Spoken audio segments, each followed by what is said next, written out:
এই দুই বোন জলপরি এই নদীতে বাস করত।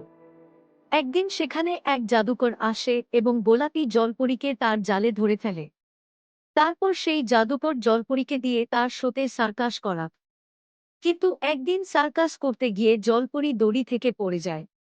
তখন জাদুকর তার জাদু শক্তি দিয়ে জলপরীকে খুব কষ্ট দেয় এবং তার উপর খুব চিৎকার করে ও পম খেতে দেয়। একদিন জলপরী কাঁদতে কাঁদতে বসেছিল, তখন তার কাছে এক ছেলে আসে। জলপরী তাকে সব কথা খুলে বলে।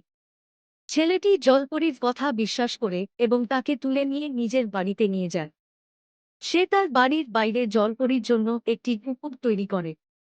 কিন্তু জলপরী ছেলেটিকে বলে, বন্ধু, আমি আমার বোন ছাড়া এই পুকুরে থাকতে পারবে না। তুমি আমার বদলা নাও, জাদুকরকে মান। তখন ছেলেটি রাগে জাদুকরের উপর আক্রমণ করে এবং জাদুকরকে মেরে ফেলে। তারপর ছেলেটি গোলাপি জলপরীকে নিরাপদে নদীতে তার বোনের কাছে রেখে আসে। তারা একে অপরকে বিদায় জানায়। তারপর লাইক সাবস্ক্রাইব নয়